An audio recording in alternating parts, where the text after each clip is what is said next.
But tonight, we are very fortunate to be able to take a deep dive inside the nuclear weapons lobby and to consider the struggle over our nuclear policies. Who is making those policies and in whose interest? And how does this whole thing work? So to get into this topic, we are very fortunate to have someone who has been researching these matters, I won't say for centuries, but certainly for decades. Bill Hartung is a senior research fellow at the Quincy Institute that many of us turn to for all kinds of information. He focuses on the arms industry and the U.S. military budget. And he was previously the director of the Arms and Security Program at the Center for International Policy and the co-director of the Center's Sustainable Defense Task Force. He is the author of a number of books, such as Prophets of War, Lockheed Martin and the Making of the Military-Industrial Complex, and co-editor with Miriam Pemberton of Lessons from Iraq, Avoiding the Next War. And finally, with Weapons for All, a HarperCollins publication, which is a critique of the U.S. arms sales policy from the Nixon through Clinton administrations. So Bill has been researching military sales, the military budgets, and nuclear weapons. And so we're very appreciative to have you with us here tonight, Bill, to be with us, because tonight we're the beneficiaries of his years of research and writing. Welcome, Bill Hartung. Yeah, thanks. And it's always good to work with Mass Peace Action. Usually I say thanks for coming out, but we're on Zoom, so you didn't have to come out. Thanks for walking over your computer. But I was thinking about this, and the danger of talking about the nuclear weapons lobby, the military-industrial complex, is once you paint the picture of how powerful they are, it doesn't necessarily encourage action. Sometimes it just makes people feel like, oh Lord, we can't stop these people. I'm going to the beach. So I wanted to preface it by saying, they're not all powerful, and we've won victories before. If you think about the ban the bomb movement during the McCarthy period, they fought through a lot of political repression. They fought against the bomber lobby. They got them to stop above ground nuclear tests. Reagan came in guns blazing, and by the end of his term, because of the Freeze campaign, nukes were coming down. He almost cut a deal with Gorbachev to move to eliminate nuclear weapons. We're up against it at the moment, not just on the nuclear issue, but on, a Pentagon budget that's going near $1 trillion, subsidizing slaughter in Gaza, the reluctance to try to come to a negotiated end to the war in Ukraine, and just the kind of competition between the major parties of who can sound tougher on China. It's a little bit of a Cold War type atmosphere. Pretty much anything one says that's critical, you can assume the establishment's going to say that you're, pro-Putin, pro-Iran, pro-China, as opposed to pro-peace or pro-sanity. So I just wanted to bear that in mind, that we have power that can be built against the money and the influence that the industry has.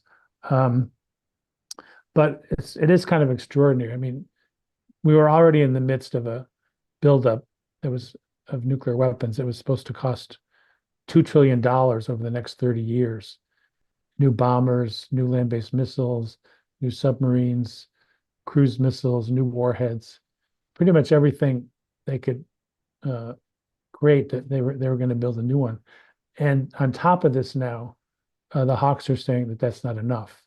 There was a commission that the Congress put together to look at U.S. Strategic posture, and their recommendation was well, let's go back to putting multiple warheads on land-based missiles, and let's get back into building more tactical nuclear weapons, and all these things that seem to have been settled and agreed were terrible ideas, were making the world a more dangerous place, are coming back. And there's not enough skepticism about, who's telling us this. This commission, the majority of the members were tied to the nuclear weapons industry, one or the other. And John Kyle, the former senator from Arizona, who was probably one of the most dogged opponents of arms control in the history of the U.S. Senate, and also had been a lobbyist for Northrop Grumman, which is making the new nuclear bomber and the new ICBM. So Kyle was co-chair of this commission that was giving this alleged objective advice about U.S. nuclear posture. And then they held a hearing on it in the Senate, and it was an embarrassment, if not an outrage, because the majority of the senators, rather than asking if nuclear buildup made sense or what's our strategy, what'll keep us safe, were touting weapons made in their state. We've got this great missile in Arizona. Don't you agree we should build more? Or, well, we have, home of the Nevada test site, and so on and so on. Finally, Senator Warren asked a question. She said, well, what is this all going to cost?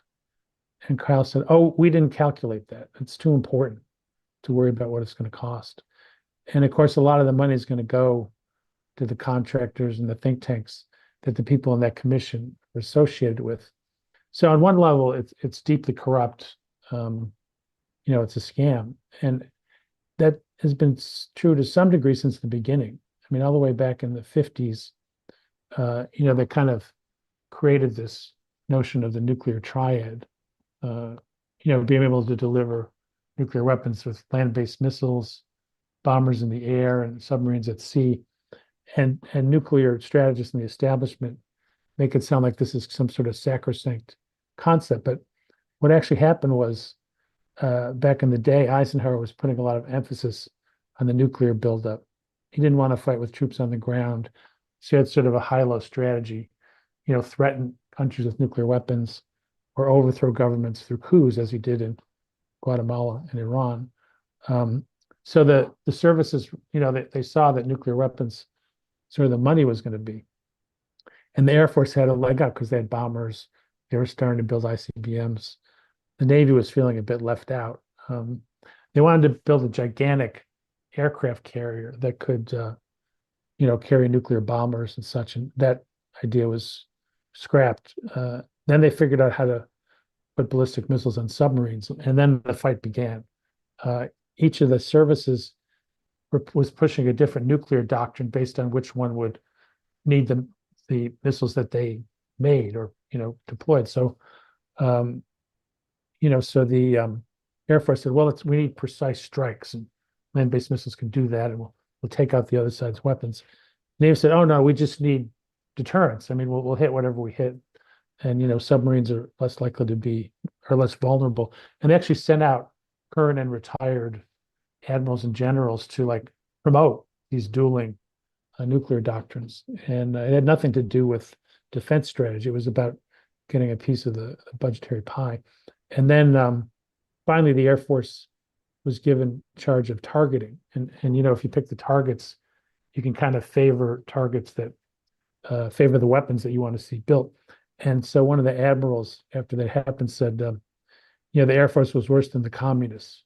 They were sneaking around behind them and, cutting these deals. And, he was afraid the Navy was going to become just like a transatlantic bus service, just, moving things around. So, back in the day, and of course, Eisenhower, the military industrial complex speech had a lot to do with fighting back against the industries wanting to build a new bomber. He was damaged by the false claims about a missile gap. So he did battle with these folks. He wasn't a peacenik, but he didn't go far enough for them, and so he had to fight the lobby. But now, I think the biggest problem is the ideology of it all. The demonization of China. Russia kind of did them a favor by invading Ukraine, because usually they have to kind of make up adversaries out of whole cloth. They can say, well, look what Russia did in Ukraine, but they're making it sound like Putin's going to march across Europe and, he's the new Hitler. They're too weak to do that. They're having a hard time even in Ukraine. So, nonetheless, there's all this fear in the air, and I think they're using that to, pump up the budget. And the beneficiaries are the usual suspects. Northrop Grumman is making the bomber and the Intercontinental Ballistic Missile. General Dynamics is making the submarines. Raytheon makes cruise missiles. There's companies like Honeywell and Bechtel, Babcock and Wilcox who are involved in the nuclear warhead complex, as are some universities like Texas A&M and UC Berkeley, which help run nuclear weapons labs, and Johns Hopkins, which has a big contract to work on the new ICBM. And you all probably know more about MIT than I do, but it's certainly front and center in the whole military research area. So these companies are doing just fine, and they're sort of selling this new notion that we need a Cold War style ratcheting up of nuclear weapons.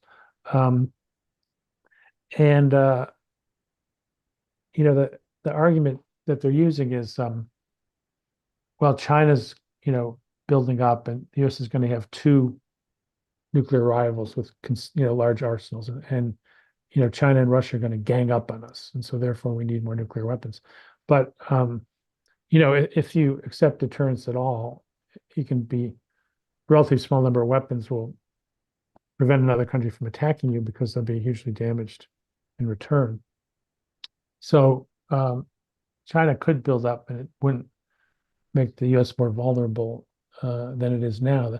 The point is, if you really want to be safe from nuclear weapons, you have to get rid of them. And the problem with deterrence is it's in human hands. And so there's always the possibility, for example, if a leader is up against the wall, thinks they're going to lose a war, thinks their life is at stake, might actually try to use these things. Not to mention things like the ballistic missiles, which, the president has to decide in a few minutes whether to launch them. So the possibility of a false alarm leading to a nuclear conflict is not out of the question. And, a former Secretary of Defense, William Perry, has made that point. The late Dan Ellsberg has made that point. A lot of generals, once they get out of the government, have said such things. But on the inside, they toe the line, and on ballistic missiles in particular, there's a very well-developed lobby led in part by the Senate ICBM coalition, which is the senators from states that either have ICBM bases or a lot of work on ICBMs based there. So it's smaller states. It's North Dakota, Montana, Wyoming, Utah. But the 8 senators from those states have successfully kept the government from reducing the size of the ICBM force. They won't even let them destroy empty silos because they say, well, what if we want to build up again? They also have blocked even studies of alternatives or of the environmental impacts of having these things.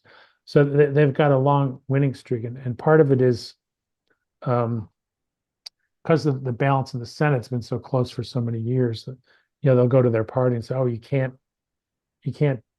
get rid of the space in my state because it'll, I'll lose my seat. So that's one aspect of it.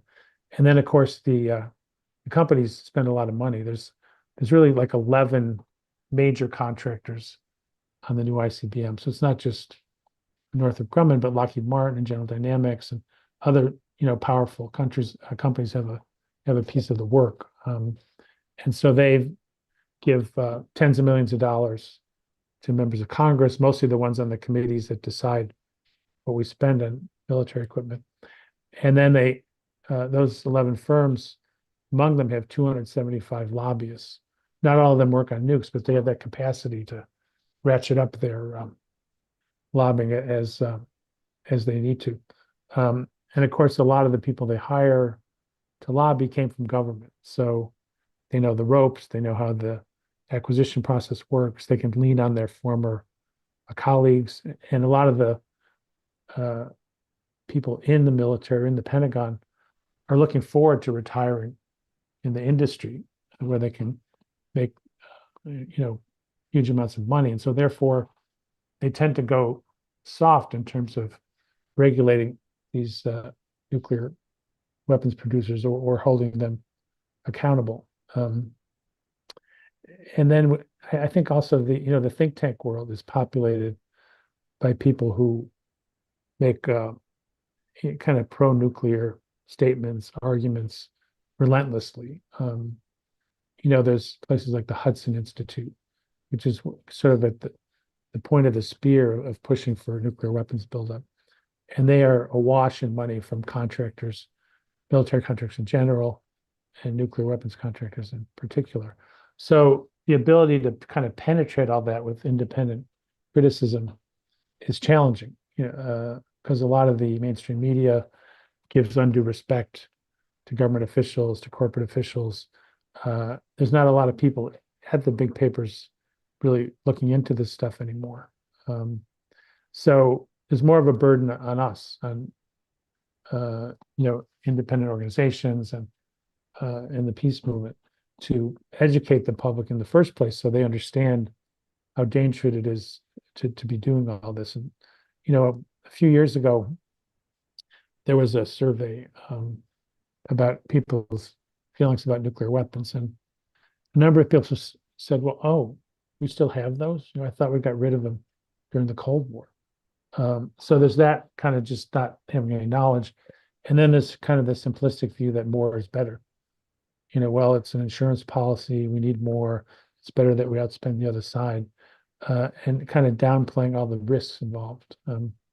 So there's been good work done. I mean, PSR, did the study about if there's a significant nuclear exchange, it'll affect the ability to feed the planet and perhaps the lives of billions of people. So that all this talk of, well, we need an advantage on this kind of nuclear weapon, and we need to be able to, attack at this level and avoid escalation, and is all fantasy.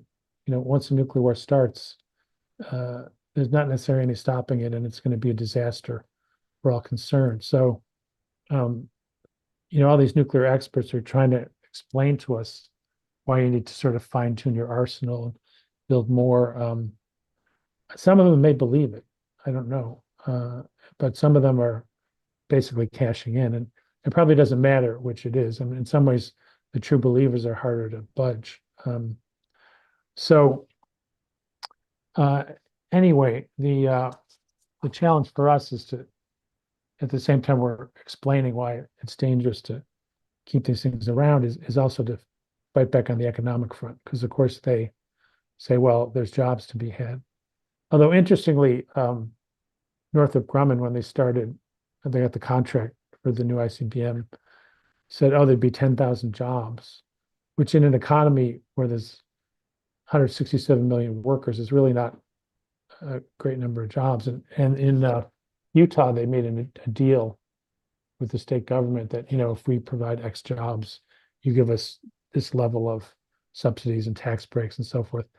So my colleague, Taylor Barnes, started digging into that. And she said, well, where's the agreement? What have they promised? And what are they getting in return? And they had to go to court. Finally the state said, well, it would prejudice the interests of Northrop Grumman to tell you how many jobs they promised to create in Utah in exchange for these subsidies. So they voted for Northrop Grumman over the needs and interests of the taxpayers of Utah, basically. But they didn't think they were going to be challenged. So there's been front page articles about this, and Taylor's been on the radio there nonstop. And she also did an expose on investments by the Mormon Church in the nuclear weapons industry, which has gotten a lot of play now. So, there are ways to put these folks on the defensive because they're not used to being questioned. And they really can't answer simple questions because, their logic of why we need nuclear weapons doesn't make sense. And the way they get the money inevitably involves some sort of lying or corruption or dirty dealings. So I guess the question now is sort of how do we how do we fight back? And I think obviously we all talk about how we need a broader coalition to deal with things like climate, epidemics, racial justice. And it's a hard thing to do. I mean, it takes a lot of relationship building, a lot of listening, a lot of figuring out how to work together. You can't just stroll into a group that's been working on another issue their whole lives and say, "Oh, do our thing now." So that work has to carry on. But I am encouraged by the student movement for ceasefire in Gaza because my concern was there was going to be a surge of action. They wouldn't win on the first round and it would dissipate a bit. But at least for now, people are fighting the good fight. They're organizing. They've taken a lot of risks. There's been, all these crackdowns for just basically, exercising people's right to free speech. And a lot of the students that I've talked to, they're taking the next step, which is, how does my university prop up the war machine? Not just with respect to Israel, but on a global scale. I met a student from University of Indiana, and he was part of the ceasefire movement. He had been suspended. He was fighting to get his place back. And he said, can we send you our research on the university? And, can you give us advice? So they sent me what they found. It was like 16 pages of deep research. Among other things, they found out that the University of Indiana works with the Naval Warfare Center, which is in the south of the state, and produces things like artillery. And their professors cycle through that place. They have partnerships with them. The naval personnel come to campus. And this was barely discussed, until the follow-on to the looking at the connections to companies that were enabling the killing in Gaza. So I think that there may be the beginnings of a broader kind of critique by students that'll carry through not just Gaza, but some of the bigger fights that we have. And there's also groups like Dissenters, which is a youth anti-militarism group out of Chicago, which did a webinar on how to research the military ties of your university. And it was quite detailed. It wasn't just about investments, but it was about research. It was about who's on the board of trustees. It was sort of a whole picture. And it kind of was similar to some of the research that was done during the anti-Vietnam War period. In fact, one of the who's the younger activist with a Substack linked to a piece that Michael Clare had done when he was in SDS at Columbia about how to research the corporate ties of your university. He scanned some old thing that was, one step above a mimeograph. So there's some connections being made, and I do believe that energy can build and feed into the larger movement. Although obviously, the immediate crisis in Gaza is so horrific that that's got to be the primary focus of those organizers for the moment. So I think, I've talked enough for now. So I think you're going to do something active, and then we'll talk later. Okay, well, thank you. Thanks very much, Bill. I think people may know, but we're very fortunate that this webinar is taking place right in the middle of the International Week of Action on Nuclear Weapons. And because of that, there's all kinds of activities going on around the country and around the world, and especially here in Massachusetts this week, that in an attempt to really give visibility to the danger that these weapons pose to us, the corruption involved in the contracting process, and to kind of resuscitate an awareness of the danger that we do face here, in a way that people will still listen to us. And so this is a big week, and I'm wondering, Timon, whether you would want to talk a little bit about the week. Then Brian and I are going to ask people to do a very brief exercise to plug into some of the actions going on. Timon, can you unmute yourself? Sure. You want me to walk people through the contacting the companies, or are you going to do that? Why don't you talk first about the about the week itself and Okay. how people Well, can plug into it. sure. We have 2 weeks of action going on, linking the climate movement and the nuclear disarmament movement. So there's about 50 events in person taking place around the country in this next 2 weeks. Some of them have already happened, and groups are targeting the companies that Bill's been talking about. Northrop Grumman, General Dynamics, L3 Harris. Today was L3 Harris Day, so we've been out there, and tomorrow's General Dynamics Day. But these companies, we're trying to highlight their role, not just in making nuclear weapons, but in the pressure that they put on Congress and the White House to keep the gravy train rolling. So we're out there in person with banners and signs and weapons inspectors and all kinds of other stunts to try to get public attention. We're trying to get onto the media, and we're also trying to make messages to these companies and to the public about their activities. And so we have these virtual action hours every day, this week and next week, to send emails to the CEOs of these companies, to blast them on social media. We have a shame toolkit to give you ideas if you don't have any about what to say to these companies. Where we're trying to stigmatize the work that involves nuclear weapons and change the framing of this conversation. And we're also building on boycott and divestment campaigns. There's a lot going on already, particularly through the students' movement on Gaza, that are targeting the same companies, many of the same companies, both in the fossil fuel and the nuclear weapons companies, to get their universities to divest or whatever, to get working on faith communities and towns to really take this more seriously and really pile on the pressure. As Bill said, these companies are powerful, but they're not all powerful. We have tools, and we've been successful in the past in many campaigns, from apartheid to Nestle's chocolate or whatever. We can do this. We can put pressure on these companies, and that's our goal over the next 2 weeks. Okay, thanks, Tim. And I'm going to try to put the link to the L3 Harris page. I'm going to put this in the chat. Brian, you help me if I don't get it in there. And ask people to actually click on it.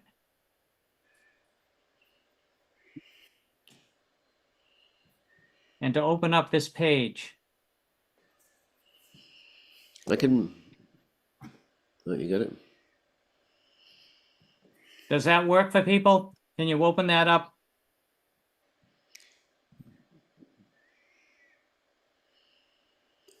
Then I'm gonna put the page that you're supposed to be on up on our website.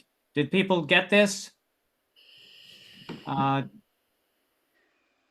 When you clicked on that? It's warheadstowindmills.org/events is what Brian put up. That'll get you there. And if you want, I can. There's a QR code which will get you straight there on your phone. If you want to, I can share that as well. Okay. So I'm going to screen share the screen I'm hoping that you're getting to. This is what it should look like. Have people been able to find this screen? Timon, are you on it, Brian? Okay. Well, the link doesn't take you straight there, I'm afraid. The link. Scroll down. Yeah, scroll down just a little bit. Until you get this particular. This is an amazing website, by the way. We won't spend a lot more time on it, but there is all the information you would ever want to know about these contractors that are making weapons. There's information about the weapons, the nuclear weapons they make, where they're located, what their CEO's address is, who their stockholders are, the whole shebang is all in this website. So we're just looking at a little tiny piece of it. Brian, have you been able to get yourself onto this page that I'm showing on share screen? Okay. So what I'm going to do is I'm going to now go to the top of that screen and click on L3Harris. That is our contractor of the day. And if you have this on your computer screen, you can see where you can just click here to send an email. The email basically just tells them, why are you making these weapons? You're putting all of our lives in danger.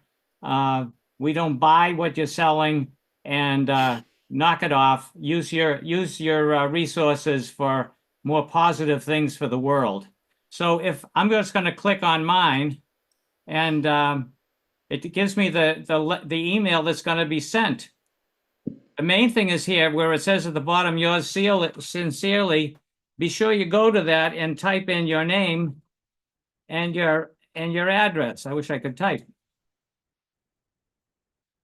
So that they'll see who you are, where you're from, and that you're a real person.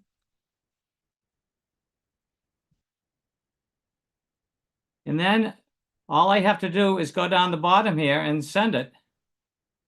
And that will go into their inbox.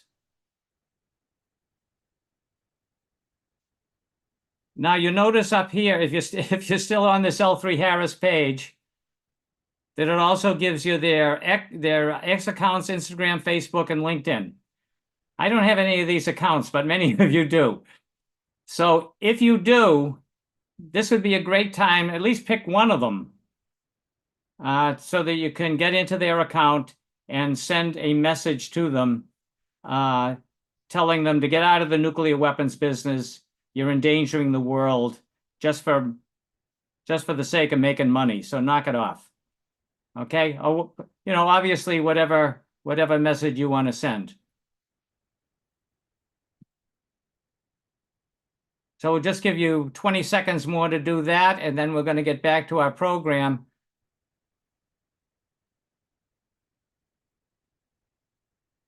I'm going to go to the top of this page here, because later on, I'm hoping everyone is going to want to get onto this website. If you're interested in nuclear weapons, this website tells you everything you could ever want to know. So up here, you have the events coming up. And if we scroll down toward the bottom here, look at this. If we click on this calendar of events, if you live in Massachusetts, look at this. Just go to each one of these events. These were the events today. Here are the events tomorrow. So for instance, we need people to show up at Fresh Pond Plaza. Just click on any event. Along the Parkway, we're going to be going after Raytheon. Their facility is right around the corner from Fresh Pond. And we're going to be there from 5 to 6, holding our wonderful banners, getting the word out to thousands and thousands of people who are waiting in line trying to get through the traffic.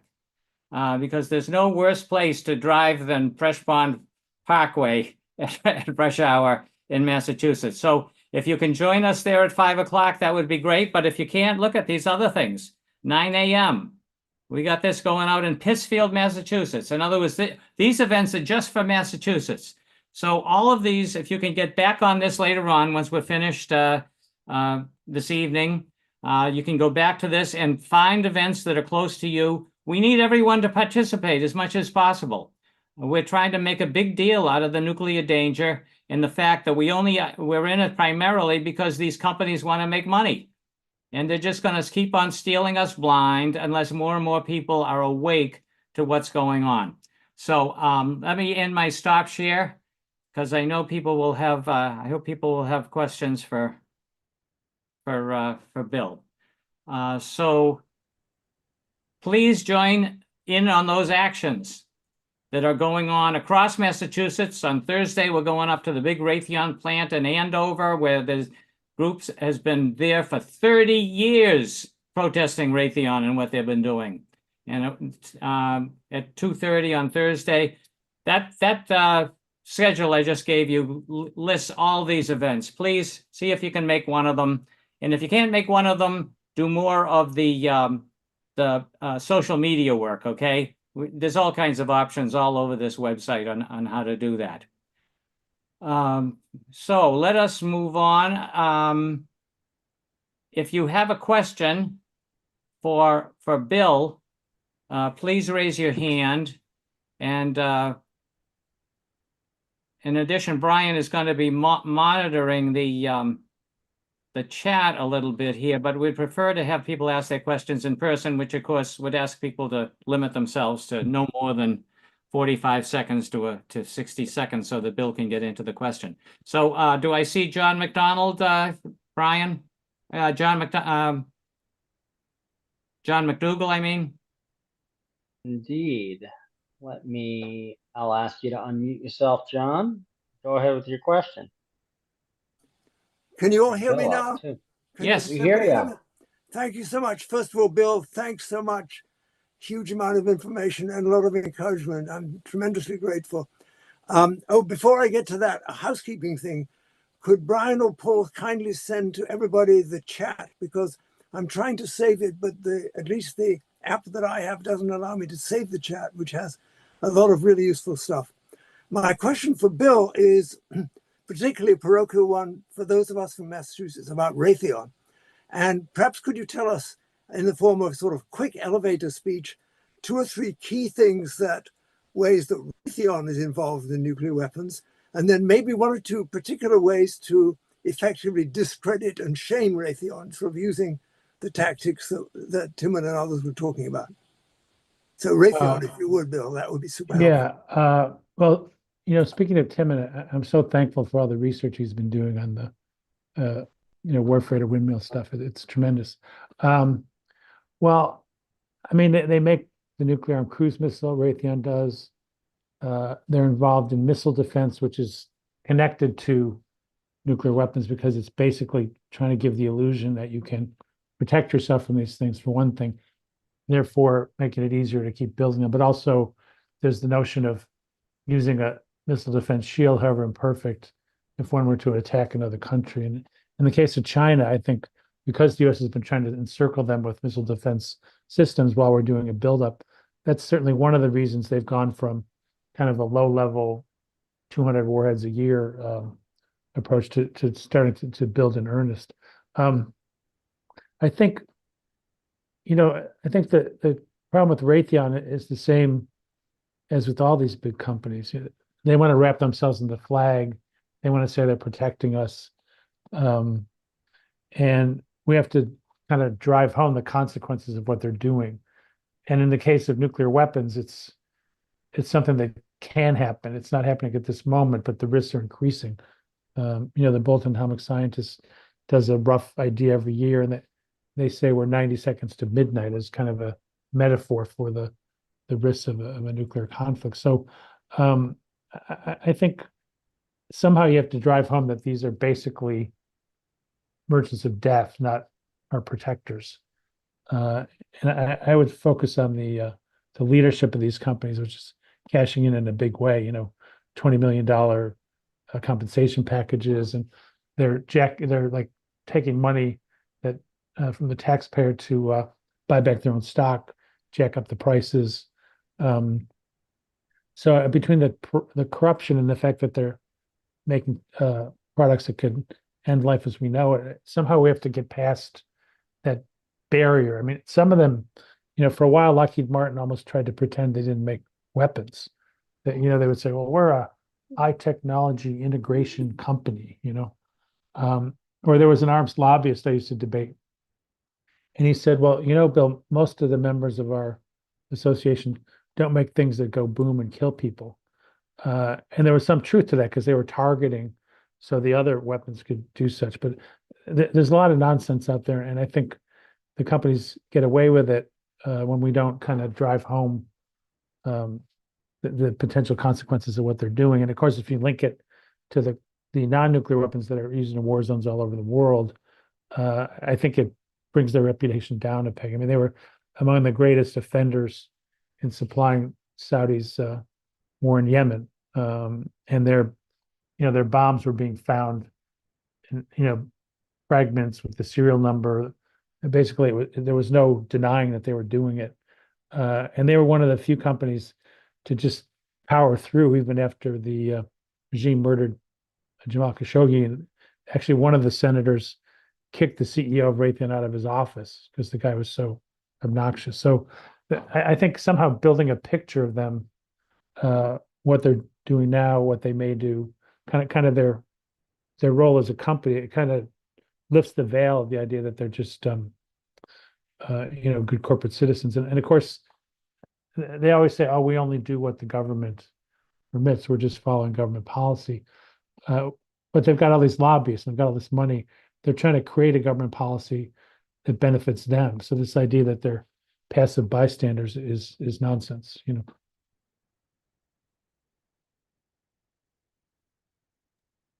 Sorry, Paul, you're muted. Sorry about that. Could we go to Andres, Brian?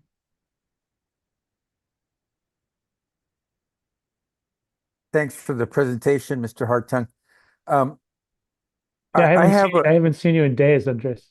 I have maybe like a couple of questions in one.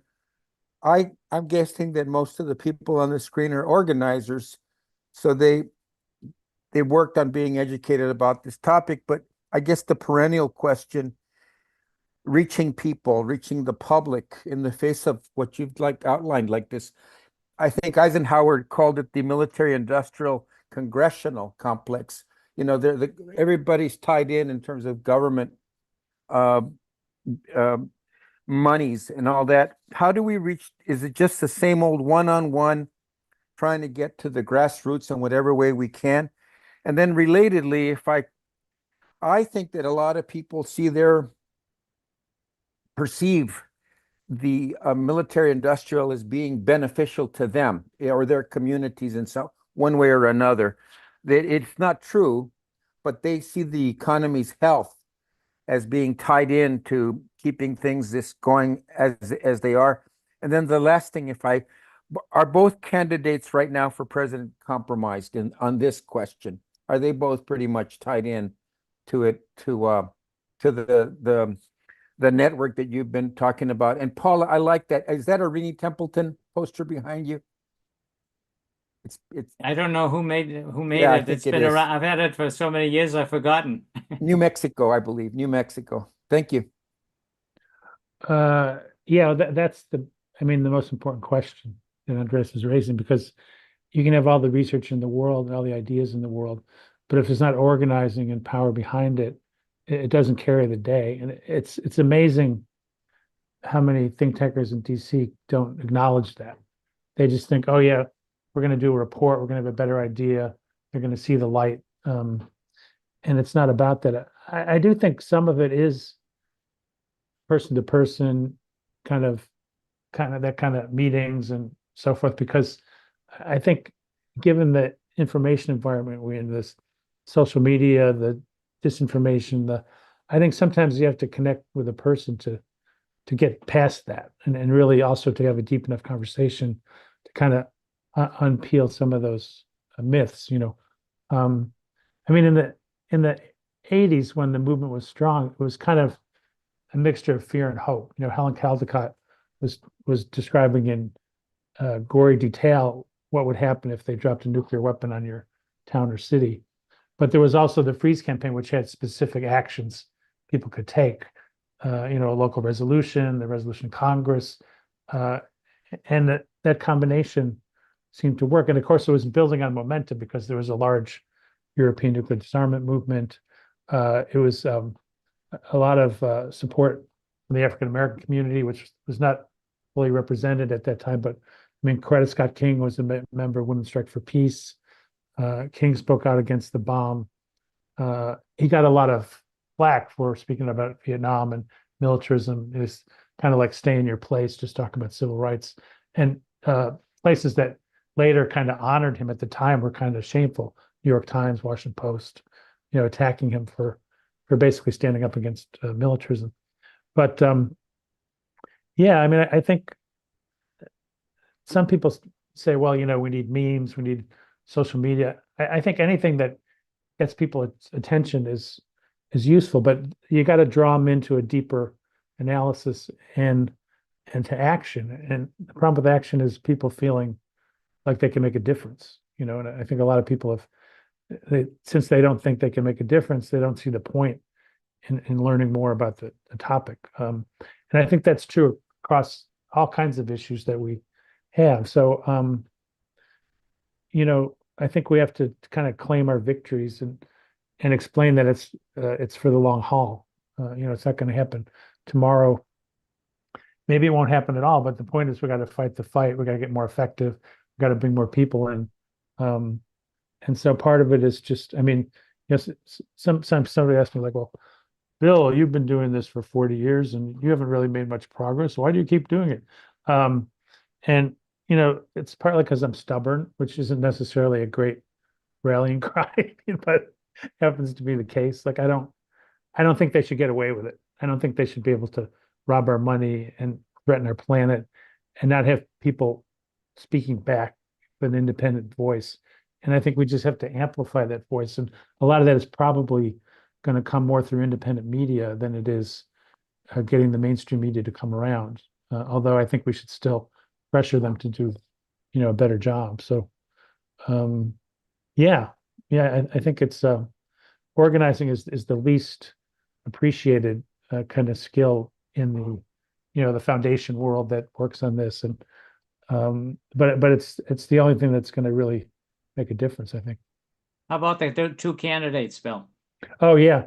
Well, I don't know the financial link so much, but of course, JD Vance is a wholly owned subsidiary of Palantir, the everybody's favorite new age military company in Silicon Valley. And Trump was hilarious. He gave a speech in Wisconsin, which was like eviscerating the profiteers and the warmongers and the military industrial complex, which was sort of similar to what he did before he won last time, and then basically it was in bed with them, But he seems to understand that there's some people who hate the military industrial complex, and he's trying to appeal to them at the same time that he's going to ignore their needs and their positions. Kamala Harris, she's pretty conventional in her views. She's not very different from Biden. I mean, she doubled down on support for Israel. She said we should have the most lethal military in the world. So I would be surprised if of her own devices, she would challenge this. I mean, the only thing that might be helpful is I think she's at least going to bring in a new crew. I think anybody in the Biden administration has pretty much been discredited for life because of all the disgusting support for the slaughter in Gaza. Talking about the rules-based international order while you're enabling that is just obscene. So you can't. I think not only can progressives not take these folks seriously, but I think when they go around the world, I just don't think they have any purchase over people. So I think it's going to be work no matter which one is in. And the problem with Trump is he's more erratic, so harder to predict. Whereas a kind of a middle of the road Democrat, part of the problem is some liberals don't want to criticize them. So it's a little more complicated to build a movement, Yeah. Thank you, Bill. Could we hear from Joanne Dufour? Sure. Go ahead and unmute yourself. I'll bring you on screen, Joanne. Okay, I just unmuted myself. Yeah. You're good to First go. of all, thank you immensely for your contributions. I have a bit of an announcement. Some of the weapons that are going off to Israel and the rest of the world come out of a naval station here in Washington State, and so there are demonstrations that are trying to bring to the consciousness that there are those of us who are not happy with this. So I just wanted you to know, and if any support that you know of people around here, there's a demonstration coming up on Sunday that but I don't know how much publicity it's getting. Well, So Joanne, make sure you get that onto the website, the calendar of the week of action, because that's the idea, is to tie all these actions together. Oh, wonderful. You mean Timmons? Yeah. Okay, I will do that. And the second part is, we do have a third party candidate, right? We do have Jill Stein. And I heard a polling recently, and I don't know, I was listening to the news, and they said that in some state there is the polling is reflecting there was increasing numbers of people who are going to vote for her. We don't know anything about her, and the peace community is certainly not in any way, shape, or form promoting anything that she's endorsing. And as a history teacher, you know that historically, sometimes those third-party candidates ultimately produce the message that finally reaches the mainstream. So anyway, I just wanted to know if you have any insights to anything that she is doing, or any support that, well, just anything about her. Not of late. I mean, she's been around for a while, and I know she certainly would be on the same page on a lot of the peace issues. I mean, the problem is our system is rigged against third-party candidates.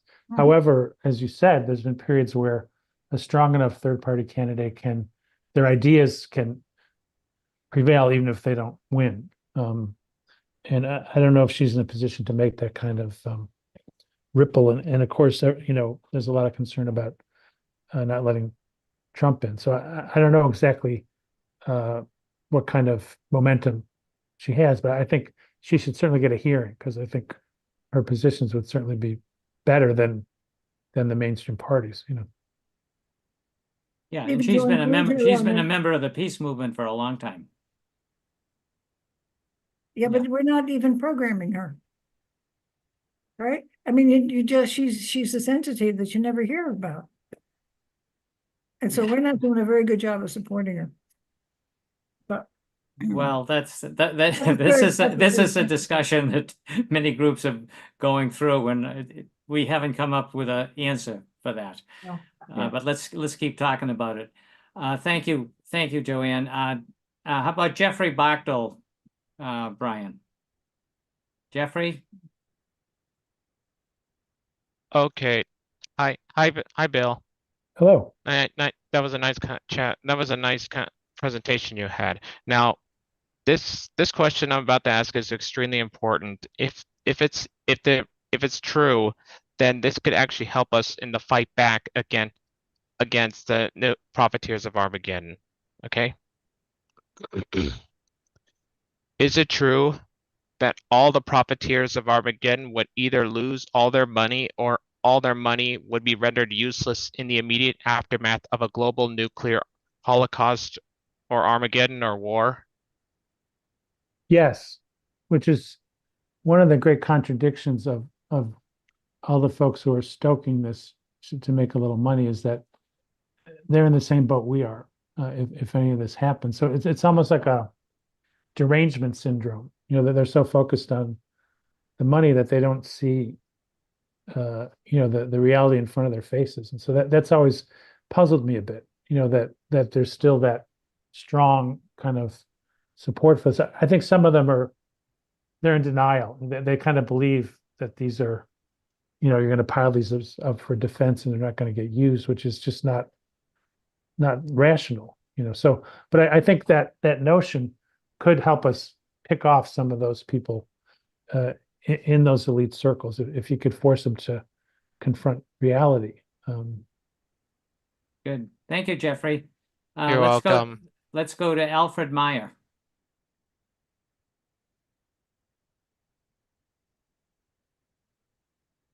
There you go. Yes, Bill, thank you very much for the informative presentation, and in particular for your encouragement of taking the action. I think that it's true that that's what we need to do to save things. My question is that it seems like there's such tremendous bipartisan support for what I call the nuclear weapons enterprise. And by that, I'm talking about the military, the industry, academia, and government. And this vast enterprise, considered an aggregate, can you tell us what percentage of the U.S. gross national product this enterprise represents? I know things like the supply chain for the U.S. nuclear navy extends into 44 out of the 50 states.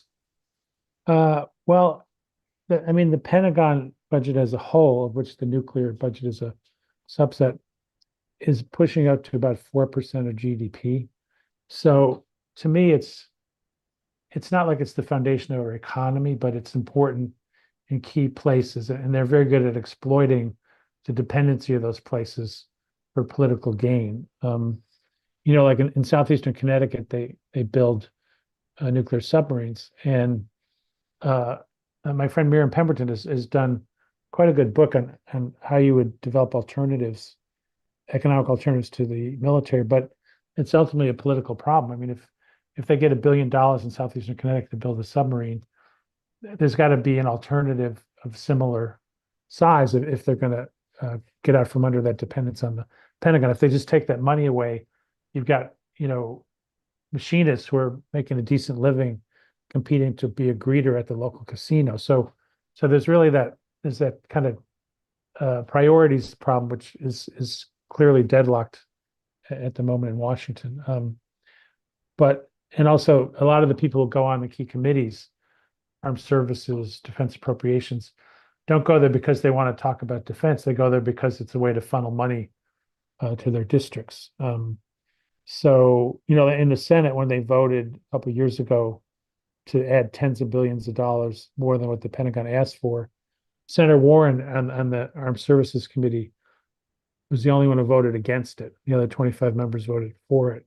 So it's they're kind of midway between a special interest group and something more powerful and sinister, but they're not what they represent themselves to be. I looked at Lockheed Martin and the F-35 because they were claiming 250,000 jobs, and it ends up they were claiming that like a ripple effect. Well, the bar across the street and the rubber for the tires, and it all adds up.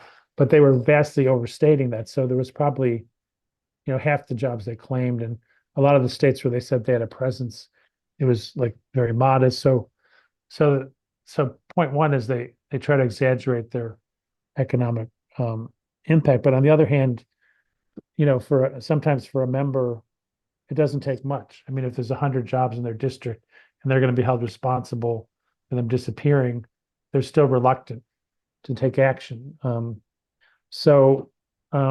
It's kind of a political economic problem. I mean, we could certainly do better without that, but we'd have to have alternative investments, and that's been the challenge. Biden managed to get some money for green projects, but I think it was about 1/20th of what we spend on the Pentagon. So in the history of spending on green energy and such, it was a significant increase, but compared to the resources we're throwing at the Pentagon, it was still quite modest. So it'll kind of be still back down to what people think is going to lead to a better life for them and their kids and their grandkids. And do we need this huge military investment, or is it actually putting us at great risk? And it seems like when you dig in, the answer is clear, but for a lot of people, it's not. They're still kind of clinging to this idea that somehow, if the U.S. isn't the dominant military power in the world, chaos will break out. And it's hard to see how much more chaotic it's going to be. And every time the U.S. has used force in this century, it's made matters worse. So it's like this kind of ideology just clings in the face of reality. I think there's kind of a lag, but I think we will be able to bring people around if we stay after it. Great. Thank you, Bill, and thank you. Jonathan King. Looks like Jonathan has a question for Brian. Hey, thank you very much, Bill. Enormously helpful as usual. It seems to me that one of the few levers that we do have is the fact that tens of millions of Americans lack, what they need for everyday life. They can't pay for their medical bills. They can't pay off their student loans. They can't buy a house. They can't keep from being evicted from their apartment. And one of the reasons in the richest country on earth that that's the case is because more than half of the income tax dollars people send to the government goes to the military industrial complex. But they don't know that, right? They're often totally shocked at the notion that there's a relationship between not enough money for housing and the new missiles. So I think one thing that's missing that needs to be added in the period to come is a very clear focus on, people over the Pentagon. And I would say not in the abstract, right? In the upgrade, probably the most outrageous is the replacement of the fixed ICBMs with the Sentinel missile. Enormously expensive, insane, destabilizing. And we certainly need a much, much higher level of coordination and cooperation from all the good folks around the country who recognize this problem. So it seems to me one thrust that we might be able to get together on is no new nukes, focused on no new ICBMs at the start. And, maybe there's enough people on this call to start some kind of national network to press to defeat the Sentinels. And now Bill has written in great detail about how this ICBM lobby works. But people reading it realize that it is outrageous that a handful of people in Montana and Wyoming, et cetera, and North Dakota should put the rest of us at risk and keep us from having the education, the health care, the environmental protection we need. So they're tough, the ICBM lobby, but that's a group I think one could put up a good fight against. Yeah, I agree. Yeah, I'm going to reach out to you because I'm speaking at the American Public Health Association at the end of October. So I know you've done a lot of good work on that. I got to get some nuggets to put in my speech. Sure. Thanks, Jonathan. And let's take Michael Hoey.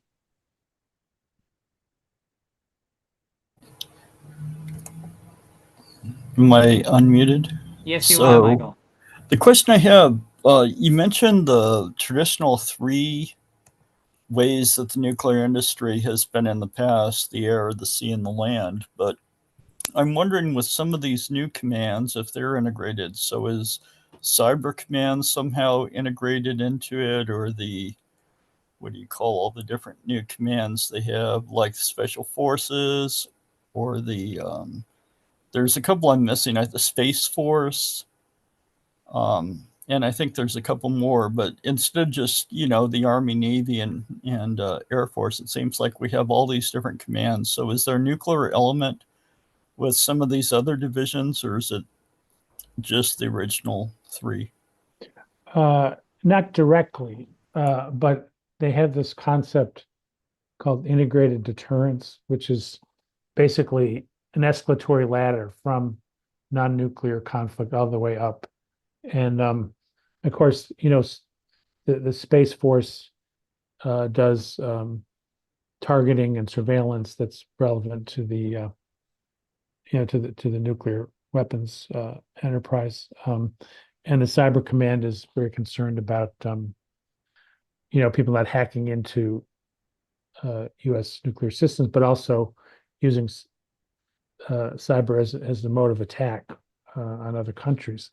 And now you've got artificial intelligence, which in theory they could put in charge of nuclear launch. Now the Pentagon says they're not going to do that, but the probably the most prominent philosopher of emerging military technologies, this guy Christian Brose, who works at he's a former John McCain staffer.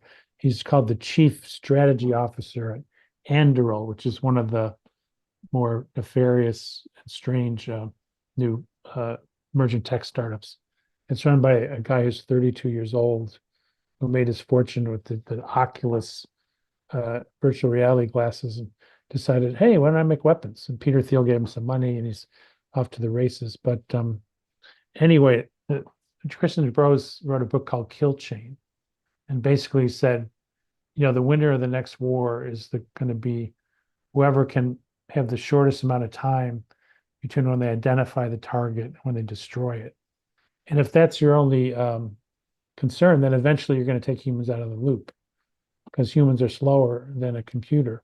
So although they're saying they won't do it, that's the logic if they start going all in on this stuff. And the Silicon Valley crowd is uniquely unrealistic and filled with technological hubris. So Peter Thiel's invested a decent amount of money figuring out how he can live forever. Elon Musk wants, mass colonization of space. Palmer Luckey is just weird. He's been buying up empty ICBM silos because he wants to make a multi-point museum to the ICBM. He says it hasn't gotten enough attention or kudos. So, these folks are trying to not just make money, but also shape policies. So, we have to keep an eye on how artificial intelligence creeps into all the different aspects of our military, because if they put it in the nuclear chain of command, the risk will go up even higher than it is now. Thanks, Bill. And maybe a last question, we'll see. Carol, you have your question, Carol Bellin? Hi, I'm coming to you from Missoula, Montana in nuclear sponge land. And I have attended the Air Force Town Hall information meetings. And one thing I was hoping maybe, Bill, you could help with is when they've only done 2 of these. They do them once every 6 months. And now I know that I should come prepared to take pictures of the slides that they put up, because there really was a lot of information about what they were going to do in all over the country in the slides, but they're not releasing the slides. And I don't know whether you as an author might request a copy of the informational slides that they're presenting publicly in their town meetings. But so that's one piece, because I was really surprised at how sprawling the project is, and they had information on the slides about all the various bases and what was going to happen at them. For me in Montana, I'm a bit at a loss ever since, there was something to latch on to when Nunn-McCurdy when the Sentinel program was under review, but now that the Pentagon sent it back, I'm at a loss as to what's happening with the money. We do get headlines here in Montana. Our governor wants us to bow down and be grateful to the Sentinel program because it's going to repair, the headlines say, 10 of our bridges. I'm like, thank you. Can you just repair the bridges and hold the nukes, please? But, theoretically, it's because they're going to put a lot of heavy weight on the bridges when they bring in the construction on this. But is there some way to keep informed about, are they actually getting money? Is Northrop Grumman getting more than, I know they got 13 billion to start up, but how can we follow the money as to when it's being released, and how can we stop that money from being released? Well, there's a website at the Pentagon that every day says which contracts are given out. And because I'm terrible at searching websites, usually one of my interns helps me, or a friend who knows how to do it. But so usually you can find out like the next, tranche of money by keeping an eye on that. And stopping it, really, we got to push harder on our members. There was a vote a couple of years ago to cut $1 billion from the ICBM budget, and we lost the vote. But some people that we were hoping to get on, like Adam Smith, voted to cut the money. He's pretty middle of the road, but he did not lobby his members with him. He was sort of made a statement. So we need, I think, a better coalition. And when the Nunn-McCurdy thing happened, it was mostly our usual champions, Ed Markey and John Garamendi, and they were actually going to hold a sort of like a publicity hearing outside of the Congress. But Rep. Garamendi has been sick, and they've delayed that. But I think it was kind of extraordinary, that they could say, well, it's an 81% increase in what we thought it was going to cost, and we're just going to go full speed ahead. You know, like they didn't even take it seriously. They didn't seem to. And then this notion that it's like the pinnacle of our defense when it's the most dangerous thing we're doing. It's amazing that they get away with those arguments. It really is, you know. And then the localities, essentially it's a form of blackmail. It's like, you know, if you don't take our missiles, we're not going to fix your bridges. It doesn't make any sense. I mean, it's sort of like what they did in the Cold War, like when they built the highways, they called it the National Defense Highway Act, because they wanted to, like in a pinch, maybe you could land bombers on the interstate. They kind of wrapped it all up in that. I think even now there's some, you know, relatively liberal members who, rather than challenge the demonization of China, it's like, well, you know, if we're going to fight China, we need a better economy. Let's do X, Y, and Z. So they accept kind of the, you know, the exaggeration of the Chinese threat to get like a little something here or there instead of challenging the whole framework, you know. But usually when we won, it's started at the local level. I mean, you know, when they stopped the MX missile way back when, there was ranchers, there was locals, and it kind of sparked through Washington. Well, if these, you know, supposedly conservative areas are pushing back, maybe we're not going to win this one, you know. Yeah, no, it's immensely frustrating. The idea that it's basically they're saying to us, you know, if you don't accept this military presence, you're on your own, you know, because it is our money after all. Thanks, Carol. Thank you, Bill. It's getting late, and we've had some good questions. Bill, we really appreciate the information and the insights and the strategies that you've been talking about to give us some ideas. We look forward to new research that you're doing to keep us up to date on the dangers of the Sentinel and some of these other new weapons.